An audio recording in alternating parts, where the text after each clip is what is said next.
Good afternoon, everyone. It's Dwayne from Big Sugar in our home yard today. And today we are finishing up with winter prep. I've taken off some of our traps. Pollen traps are right there, these purple things. Taken off a bunch of those to put on regular bottom boards. Apparently you can leave those traps on year-round in the right configuration, but I've decided to take them off and just go back to regular bottom boards. It's October 22nd, I think, today, and it is almost 18 degrees right now at lunchtime, and it's going to go up to 23 today. Absolutely beautiful. So I will show you what we're doing and come right back. And we're back. So in the fall, we take off all their honey, and normally we would feed them to make sure they're up to proper winter weight. Singles, I'm looking for about 70 pounds, give or take, so that's a single there. I weigh one, tip it back and put it on a luggage scale, and if it weighs 35, 38, 40 pounds, double that, give or take, will be more than enough for our typical winters here nowadays. These doubles were singles, but what has happened is some of our colonies got late winter treatments with Formic Pro. We lost some queens, so all I do is I put that failed queen box right on top of a strong single.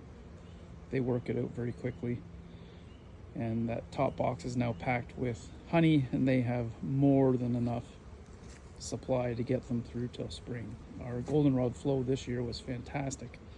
I've only been beekeeping for 6 or 7 years, but in my experience, it was more than any other season that I've had.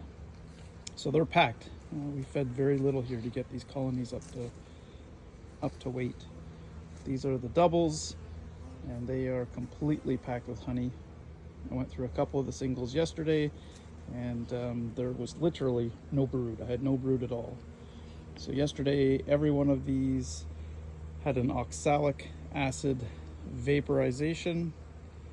So they all got the OA yesterday, and they're looking really good. So yesterday I also started going through, and all I do for most of my colonies is it has 1.5 inch hard insulation board put on top of our inner cover, which is this Reflectix stuff here. So Reflectix inner cover, and then the hard insulation. Last year I started running a new system, which is called the Hive Hugger, and this is the Hive Hugger. They look a little weird, but these turn into condensing hives, so you can do a little research. But a condensing hive is, the theory is, heavy insulation. I believe it's R32 on the top and R5, 6, or 7 on the sides here. And they advise a entrance reducer, but I do not reduce entrances on anything. I go wide open. And if you look in there really well, you will see the mouse darts. We have a terrible time with mice out here. If you don't put mouse guards in, there will be a mouse house in every single hive. So this hive is almost 75 pounds. Both of these are 75 pounds. They were late splits this year. They didn't make any honey, but they will be raring to go in the springtime. They've had their mite treatments. They had Formic Pro. Then they've had 3 rounds of oxalic acid since the Formic Pro, and that's it. I'm not doing anything else. Once these guys are buttoned up, that will be the end of it. So one of these days, I would like to get all my equipment exactly the same, but sadly, because I've bought stuff over the years and made lots of mistakes like lots of beekeepers, I've got all kinds of different equipment, tops, lids. This one here, these are insulated lids. They came from John at Oxford Bee Supply when I very first started, so they have really hung in there. You can see this one's been scratched by likely, well, raccoons or skunks, basically, scratching the tops of the lids. So these guys are going to get nothing. There's an insulated lid, no inner cover, single, no insulation, and to be honest, they overwinter just fine like that, as long as everything else is in good shape, as in a strong queen, good population, dead mites, or almost zero mites. Zero is what we're always looking for. But they will overwinter just fine in that configuration. Single colony with a little bit of insulation on the top. So I think I've got 6 more of the hive huggers to put on. And what I'm trying to do is select colonies that I really want to make it through. So ones that had good queens, or queens that I wanted to make sure they survive, and or actually a lighter colony that doesn't have quite as much honey, because the hive hugger people say they will use, I don't know, not quite half, but they will use much less honey because it keeps the hive warmer than normal. So these 3 are all going to be hive huggers. And on this row, yeah, we've got a couple already done as well. So these ones have the hive huggers on as well.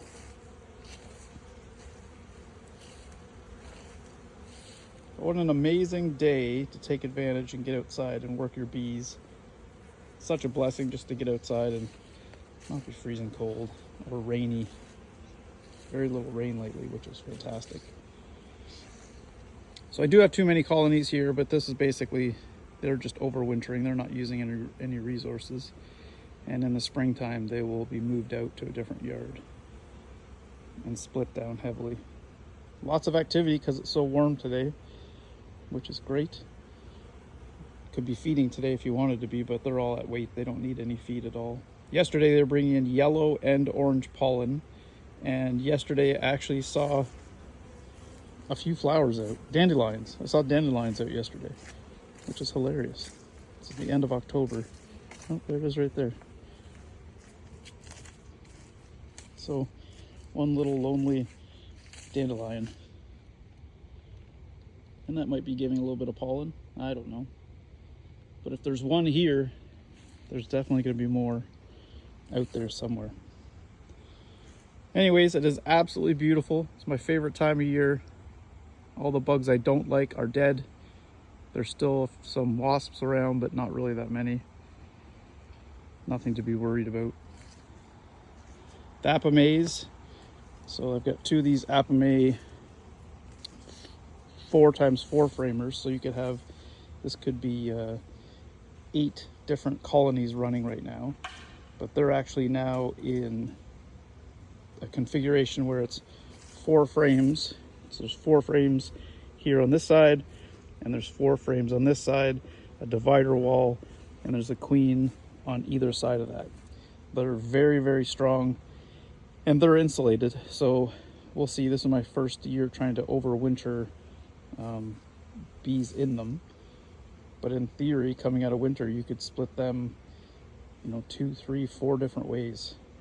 Pull queens and let them go out, make new queen cells, or just keep dropping queen cells in, which I did last year. Just kept dropping queen cells in and letting them go out to mate. Anyways, just thought I'd give a little update on our final days. This is really about the last of it for bee work, other than cleaning and prepping for next season, but for actually being in the hives in any way, this will be about the end of it for us. Anyways, thanks for watching.